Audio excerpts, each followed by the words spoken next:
Hello everyone and welcome to Heart and Hand Extra, the second of our weekly free pods here on the Heart and Hand Network. My name's David Edgar, I'm your host, and joining me to discuss a very busy week, lots to talk about with a midweek win and an away trip to look forward to at the weekend is Stuart McCall. Hello Stuart.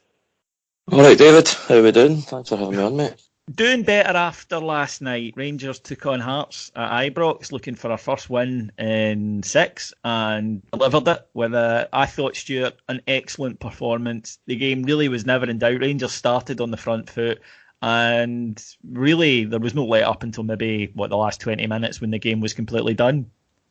Yeah, I thought we were excellent too. There was a bit of pressure going into it last night. After I think it was 5 games without a win, but I thought the players reacted the exact way they had to. They came out with the right mentality. The management as well came out with the right mentality. They changed a few things about, which we'll talk about, but no, it was great to get the win, get a clean sheet, and that has to be the start of the mini road to the end of the season where I don't think it's a write-off. I think we need to really, really go and get some consistent results now, and hopefully last night was the start of that. Absolutely. An interesting point that you make there is I had seen people saying, understandably, well, it's all right doing it now that the pressure's off. I'm not sure I agree that the pressure was off because of, as you say, Rangers hadn't won in 5 games. Yes, I know that the title's probably gone, but the title has been gone for a couple of weeks and Rangers were still not playing well. And for me, you're right. If they lost last night or failed to win, rather, even just drop points, then I think that the atmosphere around the club would have been pretty toxic, in all honesty. Whereas I think it was very important for them. There was pressure and they reacted to it in the right way, which they haven't always done this season. I know the manager says that, we recover from setbacks pretty well up until March, where we just didn't. And it continued really along the same lines of silly drop points and defeats. So last night was a big match for me in terms of going out. And like I say, they did that. They delivered with a pretty good performance. Now, first thing to talk about, I think, is no Alfredo Morelos, suspended for 4 matches, as we know. 3 more now. And Rangers put in Jermaine Defoe. But previously, Stuart, this season, when we've put Jermaine Defoe in, to me, it's just been a case of almost a straight swap. And by that, what I mean is the team hasn't altered the way it played at all. And it played to Jermaine Defoe the way it would play to Alfredo Morelos. And they're completely different types of players, and Defoe's looked lost, understandably, to the point where I think there were already sort of grumbles of why did we buy him? He's not going to do anything for us. We don't play that way. Whereas last night, to me, it looked like the team said, right, there's no point hitting it into channels for him and hoping he can win it and he can smash into their box the way Alfredo does. We've got to play through him. We've got to play to him. And I thought he revelled in it last night. I thought he had his best game for Rangers by far. Yeah, I think there's a couple of points to that. I believe that the team became less sort of formation focused last night and we more focused on players and trying to just what they're good at, sort of creating spaces. I noticed a lot of forward passes from Stephen Davis into people like Arfield and even Kamara, who was sort of playing a bit more box-to-box last night, and Kent, who had a bit of a free role. So it was good to see the change and focusing and doing the simple things. Defoe's a top striker. For the third goal, he was there, he was running onto a cross ball. We had to create chances. If you compare last night to the St Johnstone game at home, where he didn't have a sniff, we didn't give him anything, it was night and day. And you're right regarding Morelos. Look, he's been our best player this season, and we don't want to start rewriting history here because he's had a red card. He scored 29 goals, but there did seem to be a bit more, rather than just let's get the ball to Alfie last night. It was more looking for other options, and we did look really good. There was a dynamism to them. As I said, I was really impressed with Arfield and Kent finding spaces. And look, it's not like we were playing a Dundee last night who are wide open. Hearts are pretty compact. They're well organised. They're not the best team, but they are organised. And we done quite well last night. I was impressed with that. And, just to maintain my starting point, I hope we just maintain that and just go forward. You got to focus on players rather than formations. Yeah, I think there's a lot in that. I thought that last night, as you say, we didn't have the rigid 4-3-3 that we've tried, Daniel Candeias was left on the bench. Scott Arfield was playing, but Scott Arfield certainly wasn't playing as a winger. He was, which you wouldn't expect him to, but he played far further infield. But there was a fluidity to the Rangers' performance last night that we haven't seen. Ryan Kent, I think, had been told you can start off in the left, but you can go pretty much anywhere you want, and he drove at them centrally a lot. Arfield would switch his position between being almost a sort of inside right, an inside forward, but he would drop back into midfield if necessary.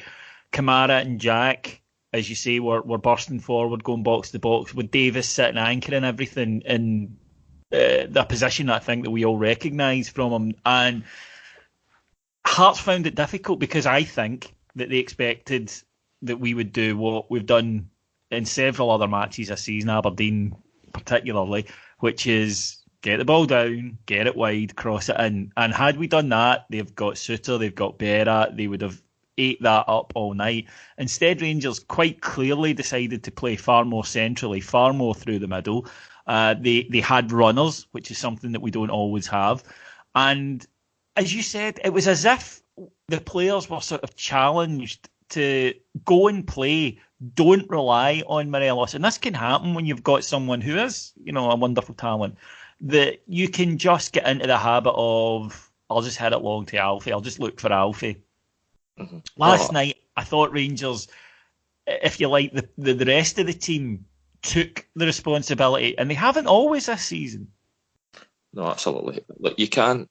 Formation is out there as a structure, but you have to be able to change within that. You can't just stick to that because it becomes predictable. It becomes Warburton-esque, and I was concerned over the last number of weeks that we were getting towards that rigid 4-3-3 and we weren't going to change. Last night gave me real encouragement that maybe it's not going to be that way because we've just went and proved that we can play out with that.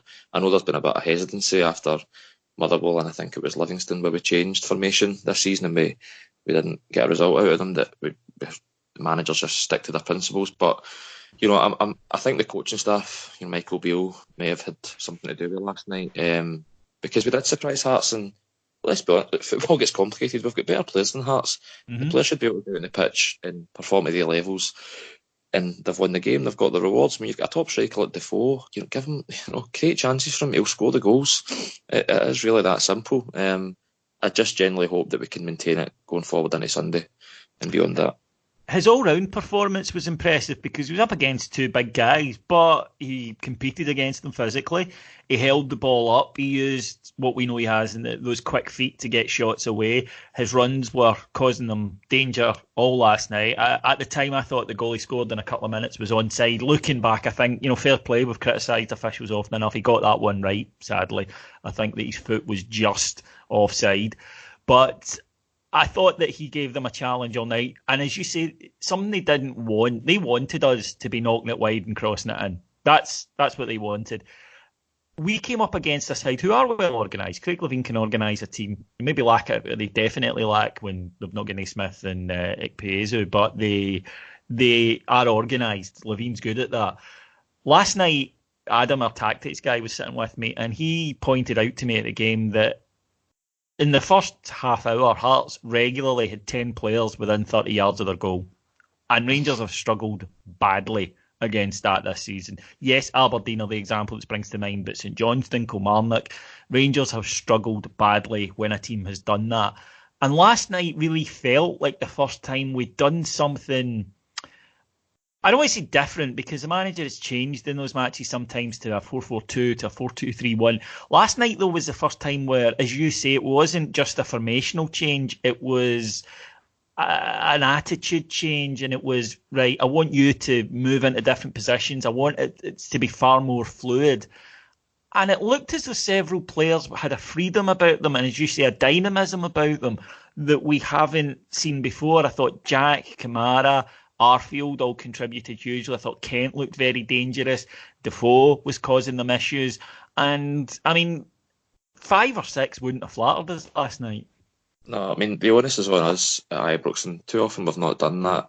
Teams are usually going to come in and sit in. We've spoken about that often enough. But the game that stuck in my mind was the Aberdeen Cup game, where I don't think I thought we took the easy option too often to go down, go wide, and just cross it in and do the same thing over and over. Players need to make things happen, and as you said, Jack, Davis, Arfield, they did last night. They went that extra yard. They tried different ways by passing the ball forward. It's imperative that we make the question. Even the side to side stuff was aimed to get a forward ball through, though. That they would occasionally, stop the move and start it again, but you still got the impression that it was all building to a forward pass, whereas that Aberdeen game, as you mentioned, it was side to side endlessly and nobody wanted to commit to the through ball. Last night we had 4 or 5 guys that were trying it. And James Tavernier took himself to 25 assists and goals in total for the season, which is obviously remarkable for a fullback. He had an excellent game. He doesn't get an assist for the Arfield goal, but his cross in for that was magnificent as well. And it's the first of all, credit to Tavernier, who had an excellent match and looked like he was clearly determined to try and make up a bit for his mistake on Sunday. And he was splendid last night. And it is the Tavernier, if you like, the conundrum that we know occasionally, although less this season, I think, but we know occasionally he's got a defensive mistake in him, but he does contribute at the right end of the park. I know that Adam Thornton's going to be hanging on to what I say here. I've criticised Tavernier enough over the last few years. This season, he's been in the face outstanding. You can't go against the numbers there. Incredible for a fullback. And if we are going to demand money, we should be demanding huge money off the back of that. Of course, he has always got a mistake in him, like Sunday. But look, what he's gave the team. If he hadn't been in the team this season, we wouldn't be in second place, probably. He's gave us that much. He's a top player. I do think we might probably lose him in the summer. I think too many teams will probably be looking at him with the numbers. I hope we don't, because we will be losing quite a lot from a fullback. You're not going to get a fullback giving you the sort of numbers anywhere close to that at all. So, no, fair play to the guy. He reacted the right way last night and he gave us a good performance for a captain.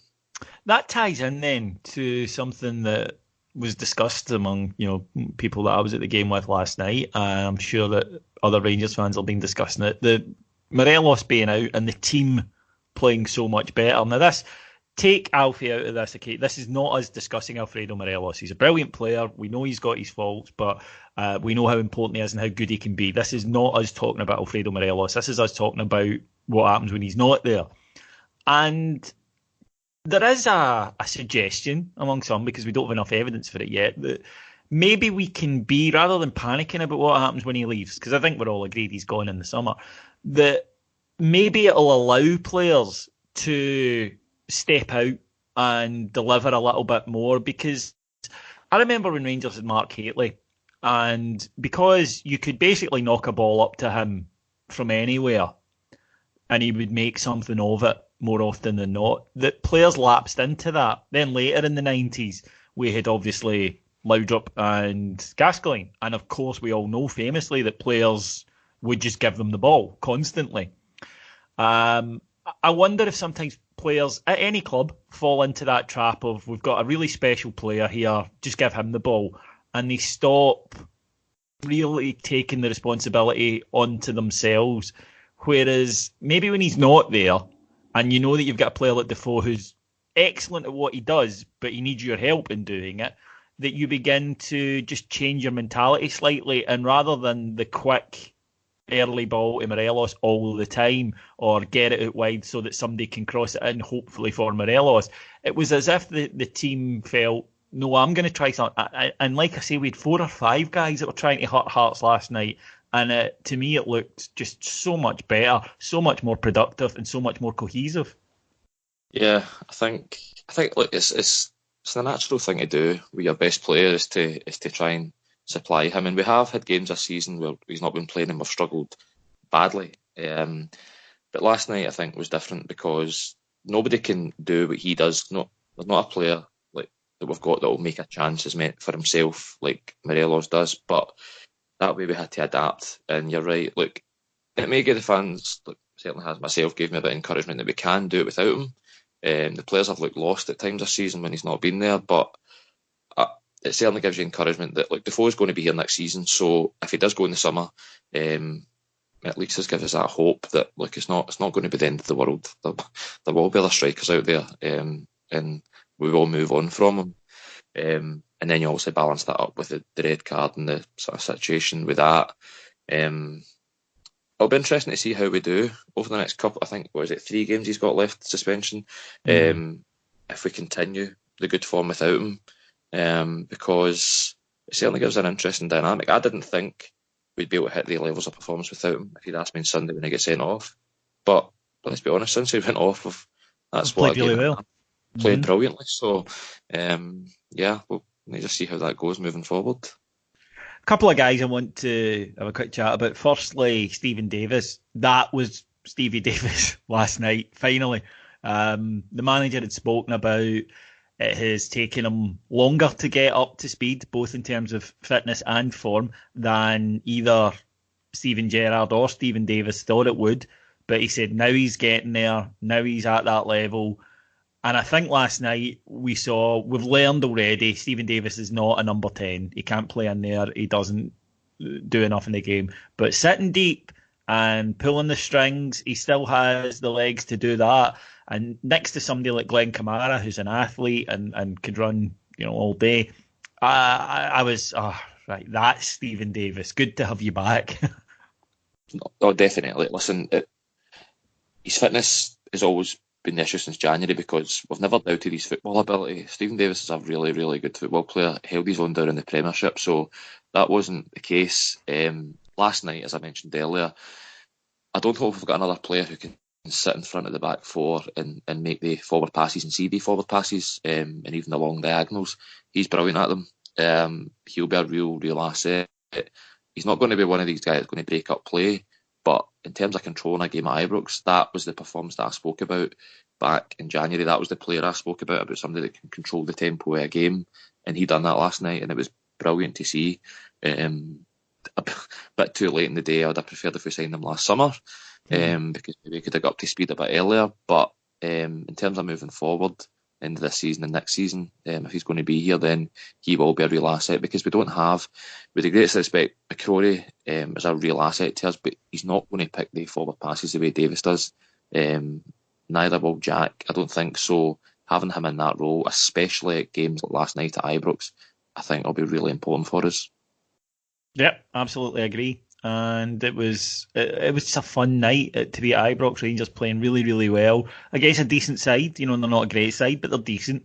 And Rangers looked fluid. They looked energetic. They looked dynamic. It was just a very good performance, and as you say, bodes well for the future. But we've been excited before this season and got carried away, and then went into a game that we fancied ourselves in and not delivered. And one of them was Motherwell earlier in the season.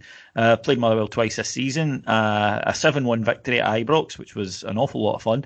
But also a 3-each, a very disappointing 3-each draw with them earlier in the season. Now, this is the game where you've referenced infamously we went to a 3-5-2 and changed in the second half. It didn't quite work out. The defenders didn't play particularly well that day. People, I think, maybe forget that it was a slightly strange 3-5-2 and that John Flanagan, who's more of a fullback, obviously was in it.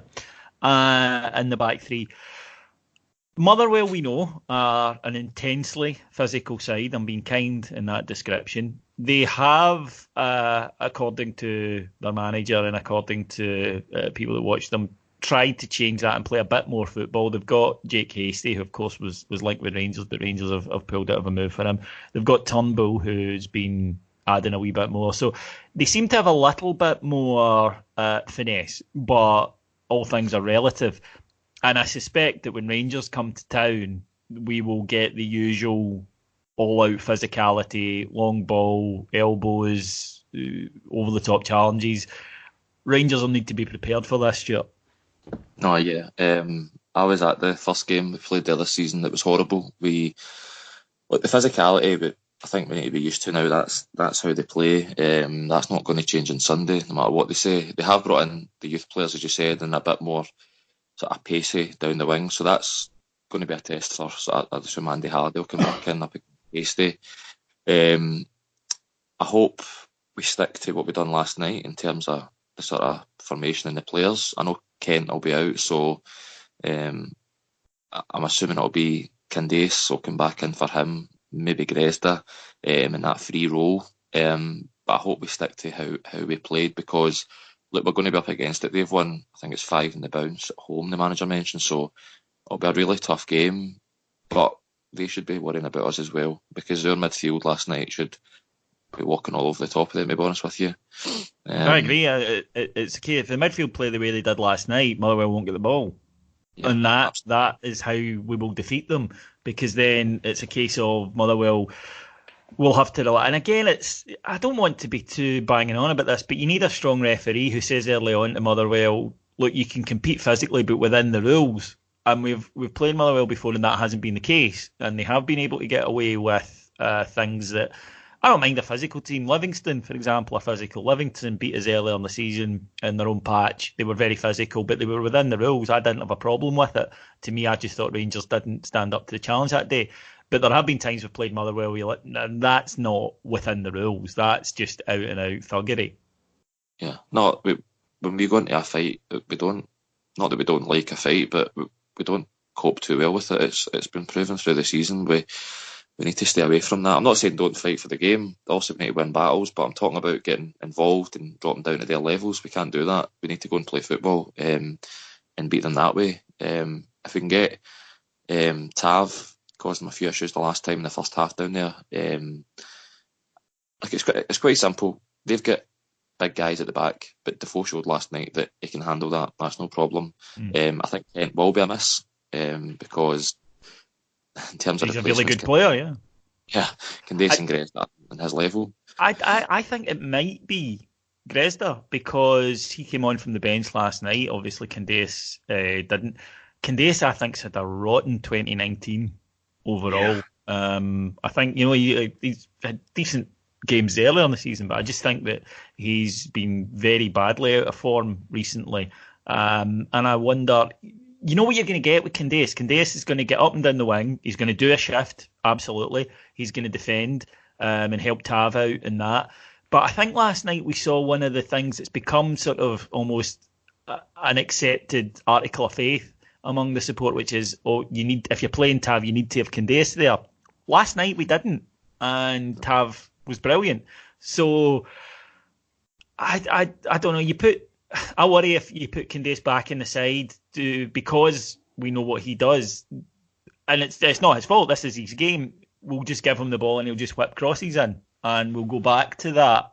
Whereas I would prefer Gresda's not shown much, to be fair, so far, but he's had a really badly injury interrupted season, and we're at the stage where it's trying stuff for next season, isn't it? You know what you're getting with Candace, and maybe it is time to try and give Gresda a few games when the opportunity arises. Yeah, look, it's a shame with Candace. He has had a poor start to the year. He's probably the hardest. He's not the only one.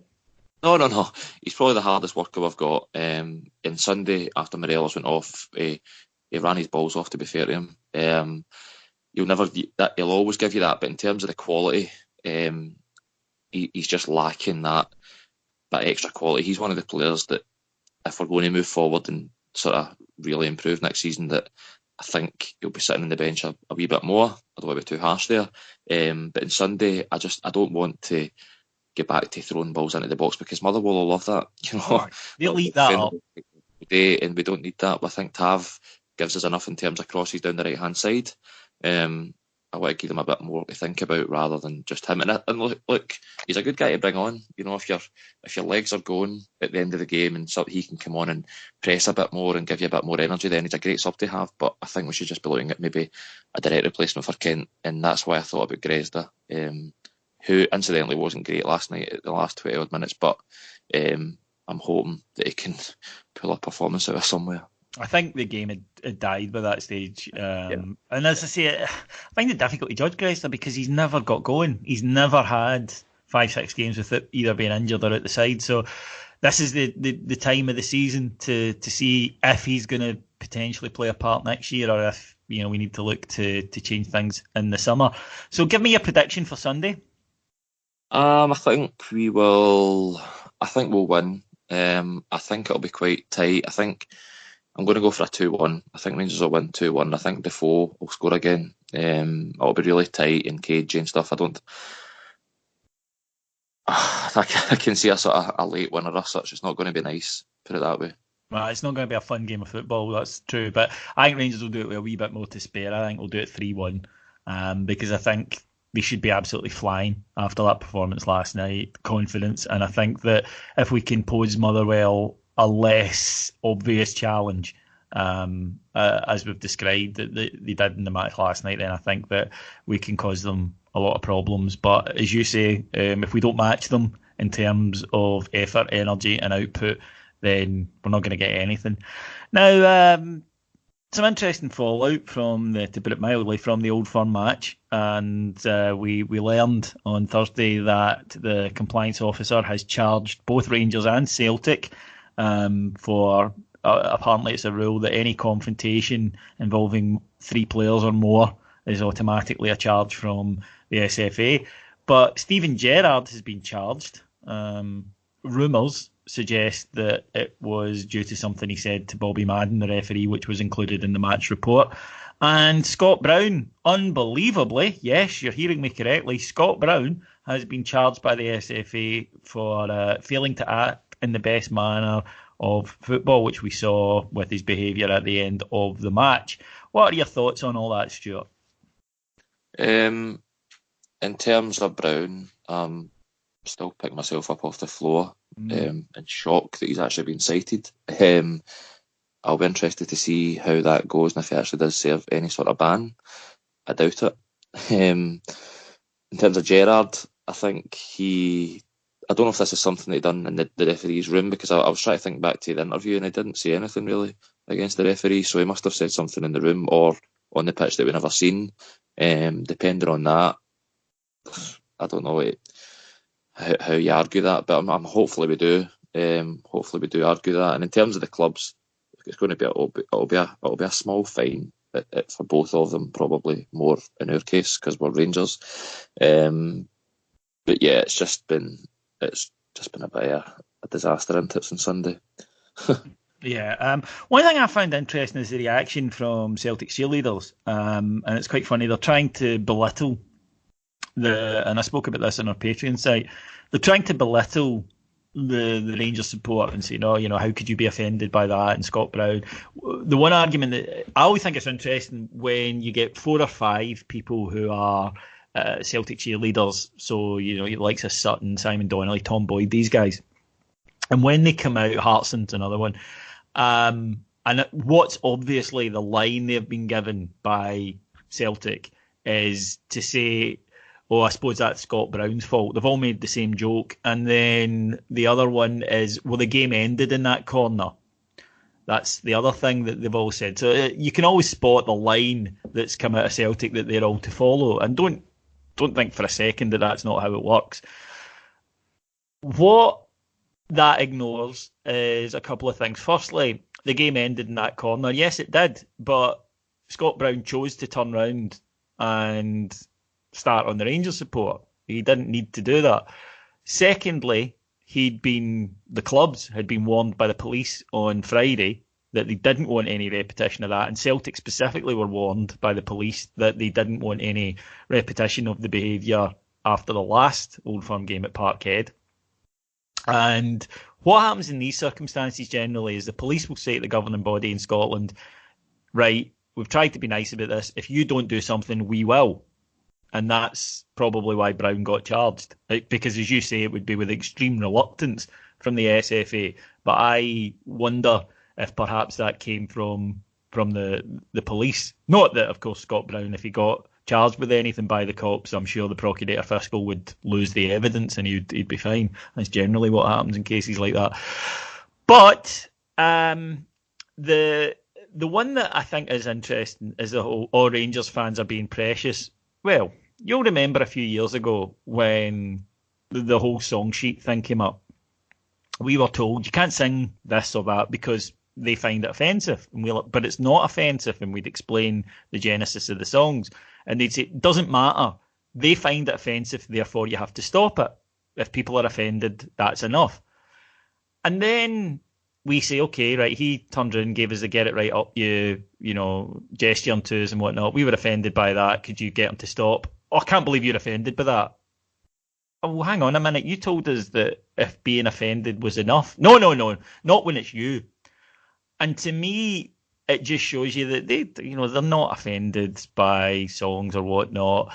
It's just a stick to beat us with. The hypocrisy comes through at times like this. And you see it from the likes of Sutton, who, as I've mentioned before, the guy's nothing more than a prostitute. He does what he's told for money. And his rants are sticking his arse up in the air and hoping that someone will fill it because he needs the money. We all know his financial situation. He's a bankrupt, and that's why he's best ignored. And it's why Rangers fans need to not get caught up in arguments with these people, Stuart, because they're not giving you their true opinion and you can't change their mind. They're giving you a line. They're repeating something they've been told. So there's no point wasting your energy. Just call them out for what they are, which is apologists on the payroll, to basically as morally bankrupt as he is financially. Listen, see, in terms of Brown, look, you know what you're going to get with him in terms of the celebration. That's what fuels them is to as you said, get it up the Rangers fans. The issue I've got, and you touched on it there, is if the roles were reversed. Now, I can only imagine on Sunday, if we had won the game and Morelos done that, what he done to the Celtic fans, can you imagine the reaction? Yes, it would be the exact opposite from the same people. He wouldn't have played last night, and he wouldn't have played this Sunday, right? That's the fact. He Candace at the start of the season against St Mirren, Andy Halliday at Morton, got sent off for potential incite a riot. That's where my issue is with it, is that the referees are not doing anything to sort of treat people the same way. That's it. They're not wanting to just look. If people celebrate, if a Rangers player celebrates in front of the opposition fans, I'm usually enjoying it. I'm not going to be a hypocrite here. And they do it to wind you up and they get a reaction. That's fine. It's more to do with the powers that be that they're not acting on it at that stage. We get a player sent off for blowing a kiss an opposition player. That's where we are. And then we get fined subsequently for statements that we release. But in terms of the media, like the scripts are already. You know what the scripts are going to be when it's happening. We've been quite. I think the Rangers fans this week have been quite honest about Morelos and what he done on Sunday, and quite open and saying, look, it was a red card and it wasn't acceptable. We need to move on.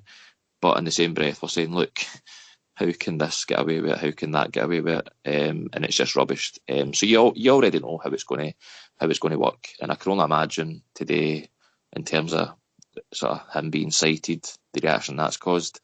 As I said, I don't see him serving any suspensions from that at all. I'll be honest with you.